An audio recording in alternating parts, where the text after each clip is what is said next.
Linear momentum. Linear momentum, the amount of motion of a body, is represented by the product of mass and velocity of that body. It can also be written as P equals mass m into velocity v. It's because the slot m is already taken by mass and p is used because the word impetus was formerly used for momentum, which was taken by the Latin word pittere, hence p. You might wonder, is p a scalar or a vector quantity? Yes, it's a vector quantity. Your instinct is absolutely right. The bar with an arrowhead above the letter P shows that it is a vector quantity that is in the same direction of the velocity of the body. Now note that as the body is moving in a straight line, which is linear motion, so the momentum is known as linear momentum. Let's take an example. Two children of equal masses of 36 kgs are competing in a race. Why is one of the children's momentum greater? That would be easy for you, because the velocity of one of the children is greater than that of the other, thus increasing his momentum, and that's why the child with greater velocity wins. Units of momentum. The SI unit of momentum is kilogram meter per second. According to the standard formula, momentum P equals mass m into velocity v. The SI unit of momentum is kilogram meter per second or Newton second. You might question this. Why is kilogram meter per second also written as Newton second?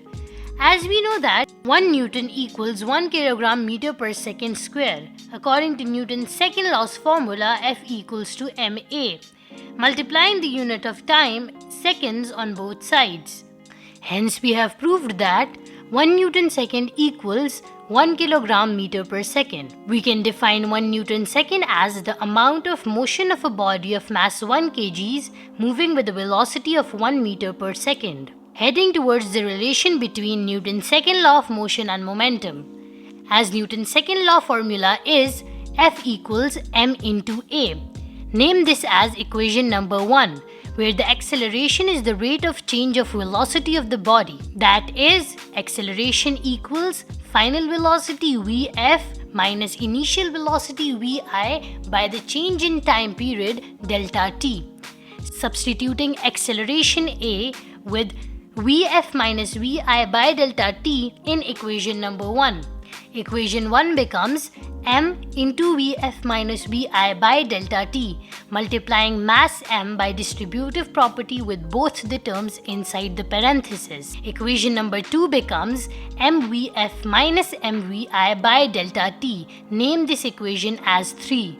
As we know that mv equals momentum p, referring to mvf or mass into final velocity as final momentum pf, and mass into initial velocity to initial momentum pi. Replace it with these terms in equation 3. The force becomes Pf final momentum minus Pi initial momentum by delta t. Therefore, we can also define force as the time rate of change of momentum of a body is known as net force. Did you know that Newton's first law is also related to the concept of momentum in such a way that as Newton's first law of motion states that a body remains in the same state unless disturbed by an external unbalanced force. If the net force acting on the body is 0, then the momentum of the body will remain the same and it won't change. According to the formula, F equals final momentum minus initial momentum by delta t. If the net force acting on the body is 0, also the velocity of the body will remain constant. Hence, we can see that the concept of momentum proves Newton's first law that a body having 0 velocity or constant velocity will have the same momentum if and only the net force acting on it is 0.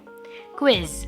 Why can't we use the term speed instead of velocity while referring to the word momentum? Smart end.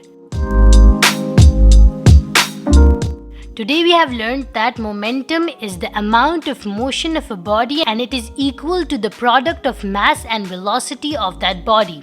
It is also related to the Newton's second law formula F equals ma, which gives us the new formula F equals final momentum minus initial momentum by delta t. So also linear momentum is related to Newton's first law in such a way that if the net force acting on the body is zero, then the momentum of the body will remain constant. I hope you enjoyed what we taught you today. Thank you so much for watching. See you in the next video. Smartitude. Learn fast, adapt well.